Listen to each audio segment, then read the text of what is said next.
ആമയിഴഞ്ചാൻ തോട്ടിലെ മാലിന്യ നീക്കം സംബന്ധിച്ച തർക്കം തുടരുകയാണ്. കോർപ്പറേഷനും റെയിൽവേയും തമ്മിലുള്ള തർക്കം നിയമ നടപടിയിലേക്കും നീങ്ങുന്നു. അതിനിടയിൽ ഉയരുന്ന ഒരു ചോദ്യമുണ്ട്: ആരാണ് ഈ തോടിന്റെ അധികാരി? സംശയമില്ല, തിരുവനന്തപുരം കോർപ്പറേഷൻ തന്നെയാണ് ആ അധികാരി. തലസ്ഥാന നഗരിയിലൂടെ ഒഴുകുന്ന തോടുകൾ, പൊതുകുളങ്ങൾ തുടങ്ങിയവയെല്ലാം വരുന്നത് കോർപ്പറേഷന്റെ അധീനതയിലാണ്. ഇവിടെ കയ്യേറ്റം ഉൾപ്പെടെയുള്ളവ കണ്ടെത്തിയാൽ ഒഴിപ്പിക്കേണ്ടതും ജനങ്ങളുടെ സ്വൈര ജീവിതത്തിന് സാഹചര്യം ഒരുക്കേണ്ടതും കോർപ്പറേഷന്റെ ഉത്തരവാദിത്തമാണ്. വസ്തുത ഇതൊക്കെയാണെന്നിരിക്കെ തങ്ങൾക്ക് ഇതിൽ പങ്കില്ലെന്ന തരത്തിൽ മേയർ ഉൾപ്പെടെയുള്ള കോർപ്പറേഷൻ ഉദ്യോഗസ്ഥർ വാദപ്രതിവാദങ്ങൾ നടത്തുന്നു.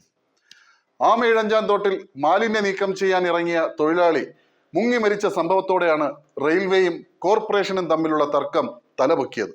എന്നാൽ തോടിന്റെ ഒരു ഭാഗം റെയിൽവേ സ്റ്റേഷനിലൂടെ കടന്നു പോകുന്നുവെന്ന കാരണം പറഞ്ഞ് കുറ്റമെല്ലാം അവരുടെ തലയിൽ കെട്ടിവെച്ച് തലയുരുകയാണ് കോർപ്പറേഷൻ. ഓപ്പറേഷൻ അനന്തയുടെ ഭാഗമായി തോട്ടിലെ കയ്യേറ്റങ്ങളെല്ലാം 2015 തന്നെ ഒഴിപ്പിച്ചിരുന്നു. മാത്രമല്ല, തോടിന്റെ സ്വാഭാവിക ഒഴുക്കും പുനഃസ്ഥാപിച്ചിരുന്നു.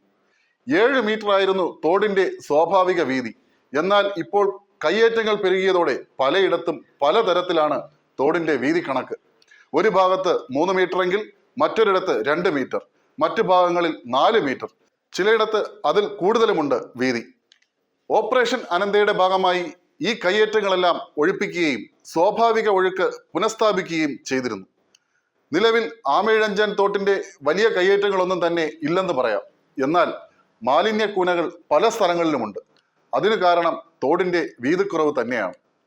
റെയിൽവേയുടെ സ്ഥലത്തിലൂടെ കടന്നു പോകുന്ന തോട്ടിലെ മാലിന്യം നീക്കം ചെയ്യേണ്ട ചുമതല റെയിൽവേക്കാണെന്നാണ് കോർപ്പറേഷന്റെ ആരോപണം. എന്നാൽ ഈ തോടിന്റെ പൂർണ്ണ ഉത്തരവാദിത്തം തിരുവനന്തപുരം കോർപ്പറേഷന് തന്നെയാണ്.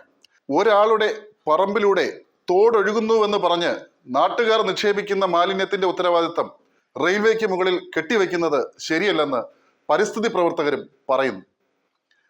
ആമയിഴഞ്ചാൻ തോട്ടിലെ ഏറ്റവും വലിയ കയ്യേറ്റമായിരുന്നു തമ്പാനൂർ മോസ്ക് ലൈനിൽ ഉണ്ടായിരുന്നത്.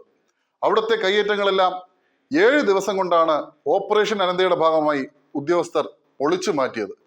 KSRTC ടെർമിനലിന് സമീപം സ്ഥിതി ചെയ്യുന്ന പല കടകളും ഈ തോടിന്റെ ഓടയിലേക്ക് മാലിന്യങ്ങൾ വലിച്ചെറിയുന്നുണ്ട്. മാത്രമല്ല, തോട് കയ്യേറിയിട്ടുമുണ്ട്. അതിലെ പ്രധാനപ്പെട്ട കയ്യേറ്റങ്ങളെല്ലാം അന്ന് ഒഴിപ്പിച്ചിരുന്നു. ചിലയിടങ്ങളിൽ കൂറ്റൻ മന്ദിരങ്ങൾ ഉയർന്നിട്ടുണ്ട്. എന്നാൽ അത് പൊളിച്ചു മാറ്റിയാൽ ഉണ്ടാകുന്ന ഭവിഷ്യത്ത് മനസ്സിലാക്കി തോടിന്റെ ഒഴുക്കിന് തടസ്സം വരാത്ത രീതിയിൽ സംവിധാനങ്ങൾ ഒരുക്കിയിരുന്നു. എന്നിട്ടും മാലിന്യം പ്രദേശത്തെ കടക്കാർ അടക്കമുള്ളവർ തോട്ടിലേക്കാണ് വലിച്ചെറിയുന്നത്. ഇതിനെതിരെ കോർപ്പറേഷനാണ് നടപടി എടുക്കേണ്ടതെന്നും നാട്ടുകാർ ആരോപിക്കുന്നു.